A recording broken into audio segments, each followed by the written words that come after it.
నమస్తే, welcome to four sides TV. నేను మీ Vasudevan. Gajuwaka assembly నియోజకవర్గం అనగానే ఒక్కసారిగా గూజ్ బంప్స్ వస్తాయి.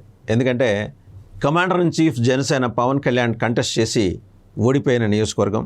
చాలా బలమైన అభ్యర్థిని తెలుగుదేశం పార్టీ ఆ రోజు ఆయన మీద నిలబెట్టి ఓడించింది.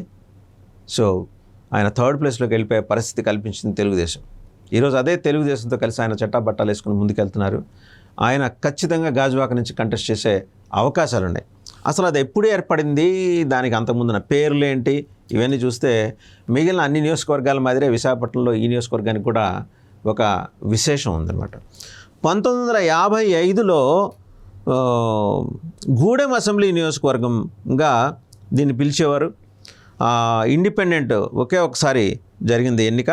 అందులో ఇండిపెండెంట్ గెలిచారు మత్స్యరాజు 1955లో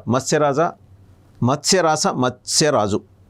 తర్వాత 62లో బొడ్డం అసెంబ్లీ నియోజకవర్గంగా అది పేరు మార్చుకుంది. ఒకసారి ఎన్నిక జరిగింది, అక్కడ కాంగ్రెస్ పార్టీ గెలిచింది.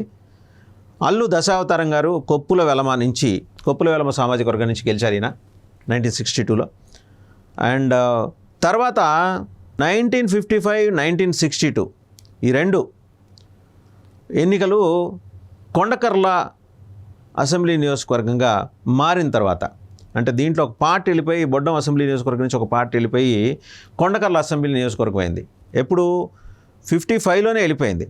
అంటే ఇప్పుడు నేను చెప్పిన గూడెం అసెంబ్లీ నియోజకవర్గం 55లో, బొడ్డం అసెంబ్లీ నియోజకవర్గం 62లో ఉండగా వీటిలోంచి కొన్ని పార్ట్స్ ఆల్రెడీ వెళ్ళిపోయి 55లోను 62లోను కొండకర్ల అసెంబ్లీ నియోజకవర్గంగా ఉన్నాయి. ఈ రెండిట్లోంచే కొంత పార్ట్స్ అటు వెళ్ళినాయి. సో 55లో గూడెం నుంచి ఒకరు, 62లో బొడ్డం అసెంబ్లీ నియోజకవర్గం నుంచి మరొకరు ఇండిపెండెంట్ కాంగ్రెస్ పార్టీ నుంచి గెలిస్తే, కొండకర్ల అసెంబ్లీ నియోజకవర్గం నుంచి ఎవరు గెలిచారు, దీంట్లో నుంచి వెళ్ళిపోయి అక్కడ కలిసిన కొండకర్ల నియోజకవర్గం నుంచి 1955లో మజ్జి పైడయ్య నాయుడు గారు కృషికార్ లోక్ పార్టీ కొప్పుల వేలమ సామాజిక వర్గం నుంచి గెలిచారు.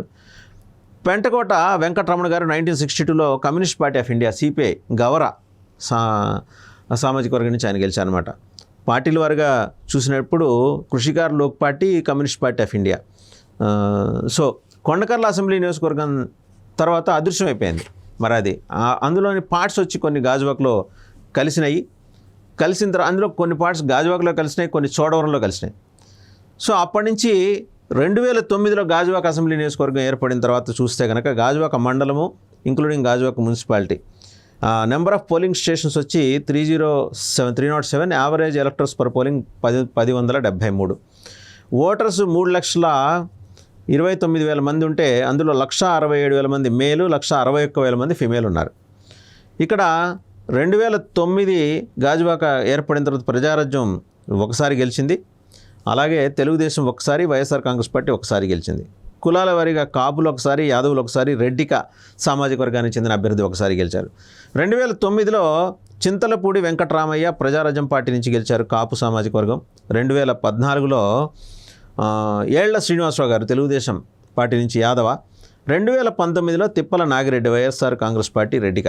జైంట్ కిల్లర్గా ఈయనకు పేరు, కానీ ఈ పేరు ఈయనకి తీసుకొచ్చి పెట్టింది తెలుగుదేశం పార్టీ. బలమైన అభ్యర్థి పల్లా శ్రీనివాస్ని అక్కడ నుంచోబెట్టి పవన్ కళ్యాణ్ని 3వ స్థానానికి పడేసింది తెలుగుదేశం పార్టీ. ఇవాళ అదే తెలుగుదేశం పార్టీతో ఆయన శైలి చేస్తున్నారు. అండ్ గాజువాకలో మన వారాహి ఫేజ్ 4 కంక్లూడింగ్ సెషన్ గాజువాకలో జరిగినప్పుడు ఆయన మాట్లాడుతూ, నన్ను ఓడించినా నన్ను గుండెల్లో పెట్టుకొని చూసుకుంటున్నా, మీ దగ్గరికే నేను వస్తాను, ఇక్కడే ఉంటాను, ఇక్కడి నుంచి కంటెస్ట్ చేస్తానని కూడా ఆయన చెప్పారు. సో తూర్పు కాపులు 20.71%, యాదవులు గొల్లలు 19.94%, కొప్పుల వెలమ 10.42%, రెడ్డి 8.31%, యాత 6.25%, గవరలు 5.68%, ముస్లిమ్స్ 5.65%. ఇక మిగిలినవన్నీ కూడా 3% కింద ఉన్న కులాలే. దాదాపు 29 కులాలు ఇక్కడ కూడా ఉన్నాయి. ఇక్కడ ప్రామినెంట్గా ఒక అభ్యర్థి విజయాన్ని లేదా ఓటమిని నిర్ణయించేది ఎవరంటే తూర్పు కాపులు, యాదవులు, కొప్పుల వెలమలు, రెడ్లు. ఈ 4 సామాజిక వర్గాల్లో ఇవాళ పవన్ కళ్యాణ్ ఏ మేరకు తన పట్టు సంపాదించుకున్నారనే దాని మీద. ఎందుకంటే ఒకసారి పవన్ కళ్యాణ్ని ఓడించిన ఈ నియోజకవర్గాన్ని తిరిగి ఆయనకి అప్పచెప్పడం కోసం వైఎస్ఆర్సీపీ సిద్ధంగా లేదు. సో చాలా బలమైన అభ్యర్థినే నుంచోబెట్టబోతున్నారు వాళ్ళు. ఖచ్చితంగా తిప్పల ఫ్యామిలీ నుంచి అయితే ఆల్రెడీ ఆయన కుమారుడు ఆ పార్టీ ఆ నియోజకవర్గ ఇన్ఛార్జ్ బాధ్యతల నుంచి కూడా తప్పుకున్నారు. సో వారు కాకుండా కొత్త ముఖాన్ని తీసుకొచ్చి ఇక్కడ పెట్టాలి, పవన్ కళ్యాణ్ మీద గట్టి పోటీ ఇవ్వాలని చాలా బలంగా వైఎస్ఆర్సీపీ ప్రయత్నం చేస్తుంది. అయితే జనసేన తెలుగుదేశం కూటమిగా ఇక్కడ దిగుతున్నారు కాబట్టి ఆ రోజు వచ్చిన ఓట్లు కనుక చూస్తే తెలుగుదేశం జనసేన ఓట్లు నిజంగా తెలుగుదేశం ఓట్లు జనసేనకి ట్రాన్స్ఫర్ అయితే ఇది ఎప్పటికైనా అనుమానించదగ్గ విషయమే. గతంలో తెలుగుదేశం పార్టీతో జనసేనకున్న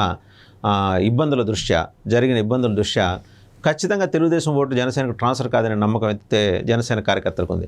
పవన్ కళ్యాణ్ ఏమో ఇలా అనుమానించే వాళ్ళని కోవర్ట్లని పిలుస్తుంటారు ఆయన. మరి కార్యకర్తలు సానుభూతి పరులు ఆయన గెలవాలని కోరుకుంటారు. అది నమ్మకంతో వ్యవహరించని వెన్నుపోటు రాజకీయాలను ప్రోత్సహించే తెలుగుదేశంతో వెళ్తే పవన్ కళ్యాణ్కి ఇబ్బంది ఏమో అనే బాధ కొద్దీ వేదన కొద్దీ వాళ్ళు చెప్తున్నా వాళ్ళకి ఆయన కోవర్ట్లుగానే కనిపిస్తుంటారు. సరే, అది ఇంకా ఆయన హెడేక్. అది ఆయన అయితే ఖచ్చితంగా నుంచుంటున్నారు. Varahi phase 1, phase 2, phase 3, phase 4 ఈ 4 ఫేజుల్లో పవన్ కళ్యాణ్ విశాఖపట్నాన్ని ఒక చుట్టేశారు. మొత్తం కలిగి తిప్పి ప్రతి ఒక్కరి గుండెని టచ్ చేశారు. అక్కడ పర్యావరణానికి జరుగుతున్న ఇబ్బందిని, విద్యా వ్యవస్థలో జరుగుతున్న లోపాలను ఎత్తి చూపారు. రౌడీ షీటర్లు ఎంపీలుగా గెలిస్తే ఉండే ఇబ్బందులు ఏంటో చెప్పారు. రోడ్లు మూసేసుకొని వాస్తు పేరుతోటి అధికారం చలాయిస్తున్న ఎంపీల వ్యవహారం గురించి ఎండగట్టారు. ఆ వ్యవహారంలో ఇన్ఫ్యాక్ట్ నాదెండ్ల మనోహర్ గారు అరెస్ట్ అయ్యారు. సో ఇన్ని రకాల పరిస్థితులు, అక్కడ విచిత్రమైన పరిస్థితులు విశాఖపట్నంలోనే, ప్రత్యేకించి గాజువాక. కార్మిక లోకం ఆయనకు అండగా నిలబడుతుందనే ఆశాభావంతో ఆయన ఉన్నారు. చూడాలి. అంటే ఆయన నిన్న ఇన్ఫ్యాక్ట్ మాట్లాడుతూ నాతో పాటు ఖచ్చితంగా ఈసారి గాజువాక అసెంబ్లీ నియోజకవర్గంలో అన్ని కులాల వారు, ప్రత్యేకించి కార్మిక లోకం తన వెంట నిలుస్తుందనే భావంతో ఉన్నారు. గెలుపు మీద పర్ఫెక్ట్ ధీమాతో ఉన్నారు.